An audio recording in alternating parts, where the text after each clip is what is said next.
बिस्मिल्लाहिर्रहमानिर्रहीम। सहाबा इकराम और अहले बैत के दरमियान किस तरह की मोहब्बत थी, किस तरह के ताल्लुकात थे और रिश्तेदारियाँ थीं, यही हमारा मौजू है और आज इसका दूसरा हिस्सा है। इसमें हम डिस्कस करेंगे कि हज़रत उमर फ़ारूक रज़ी अल्लाह ताला अन्हु और सैयदना अली करमल्लाहु वजहू के दरमियान किस तरह के बाहमी ताल्लुकात थे। हज़रत इब्न अब्बास रज़ी अल्लाह ताला अन्हु फरमाते हैं कि दौरे फ़ारूकी में मदाइन की फतह के बाद हज़रत उमर फ़ारूक रज़ी अल्लाह ताला अन्हु मस्जिद नबवी में माल गनीमत लेकर आए और उसको जमा करने के बाद तकसीम करना शुरू कर दिया। हज़रत इमाम हसन रज़ी अल्लाह ताला अन्हु तशरीफ़ लाए तो आपने उनकी नज़र 1000 दिरहम किए। फिर हज़रत इमाम हुसैन रज़ी अल्लाह ताला अन्हु आए तो उनकी नज़र भी आपने 1000 दिरहम जो है वो कर दिए। फिर आपका अपना साहबजादा हज़रत अब्दुल्ला बिन उमर रज़ी अल्लाह ताला अन्हु जब वो वहाँ आए तो आपने उनको 500 दिरहम दिए।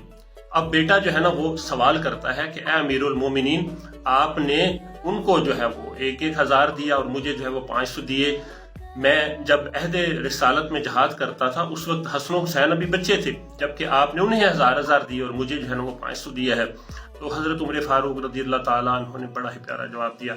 आपने फरमाया तुम उमर के बेटे हो, जबकि उनके वालिद अली उल मुर्तज़ा, उनकी वालिदा सैयदा फ़ातिमा, उनके नाना रसूलुल्लाह सल्लल्लाहु अलैहि वसल्लम, उनकी नानी खदीजतुल कुबरा, उनके चचा जाफ़र तैयार, उनकी फूफी उम्मे हानी, उनके मामू इब्राहिम बिन रसूल सल्लल्लाहु अलैहि वसल्लम, उनकी खाला रुक़ैया व उम्मे कुलसूम व ज़ैनब रसूलुल्लाह सल्लल्लाहु अलैहि वसल्लम की साहबजादियाँ हैं। अगर तुम्हें ऐसी फजीलत मिलती तो तुम 1000 दिरहम का मुतालबा कर सकते थे। ये बात सुनकर वो खामोश हो गए। जब इस वाक़े की खबर हज़रत अली करमल्लाहु वजहू को पहुंची तो आपने फरमाया कि उन्होंने रसूलुल्लाह सल्लल्लाहु अलैहि वसल्लम को ये फरमाते सुना है कि उमर अहले जन्नत के चिराग हैं। हज़रत अली करमल्लाहु वजहू का ये इरशाद जब उमर फ़ारूक रज़ी अल्लाह ताला अन्हु तक पहुंचा तो आप बाज़ सहाबा इकराम को अपने साथ लेकर हज़रत अली करमल्लाहु वजहू के घर तशरीफ़ लाए और दरियाफ्त किया, तस्दीक की कि क्या वाकई ऐसा था। हज़रत अली करमल्लाहु वजहू ने फरमाया मैंने खुद सुना है। तो हज़रत उमर फ़ारूक ने अर्ज़ की, ए अली रज़ी अल्लाह ताला अन्हु, मेरी ख्वाहिश है कि आप ये हदीस मेरे लिए लिख दें।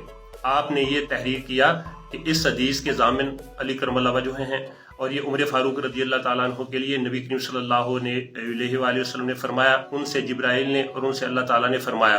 तो ये तहरीर जो थी वो हज़रत उमर फ़ारूक रज़ी अल्लाह ताला अन्हु ने ले ली और वसीयत फरमाई कि जब मेरा वसाल हो तो मेरे कफन में रख देना। चुनाचे ऐसा ही हुआ, जब आपका विसाल हुआ तो आपके कफन, आपकी जब शहादत हुई तो आपके कफन के अंदर जो है वो इसको रख दिया गया। हज़रत उमर फ़ारूक रज़ी अल्लाह ताला अन्हु जब उमूर सल्तनत में मसरूफ़ होते तो आप किसी शख्स से भी नहीं मिलते थे। आपके साहबजादे अब्दुल्ला बिन उमर रज़ी अल्लाह ताला अन्हु हाजिर हुए और आप हज़रत उमर फ़ारूक रज़ी अल्लाह ताला अन्हु से मिलना चाहते थे, लेकिन आपने इजाज़त नहीं दी। फिर इसी दौरान हज़रत इमाम हसन रज़ी अल्लाह ताला अन्हु तशरीफ़ लाए। उन्होंने देखा कि बेटे को इजाज़त नहीं मिली तो मुझे कैसे मिलेगी, और आप वापस चले गए।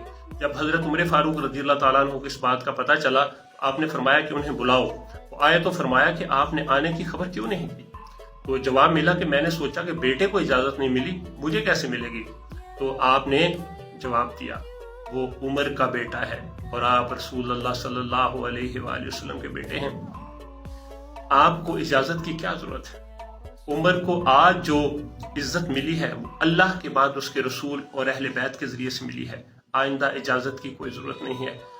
हज़रत अबू बकर सिद्दीक रज़ियल्लाहु ताला अन्हु जब शदीद अलील हो गए, आप सख्त बीमार हो गए, तो आपने खिड़की से सर मुबारक निकाला और सहाबा से कहा, ए लोगो, मैंने एक शख्स को तुम पर खलीफा मुकर्रर किया है, क्या तुम इस पर राजी हो।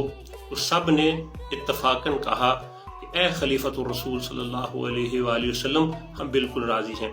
इस पर हज़रत अली करमल्लाहु वजहू खड़े हो गए और आपने कहा, वो शख्स अगर उमर नहीं तो हम इस बात के ऊपर राजी नहीं हैं। तो जवाब आया कि बेशक वही हैं।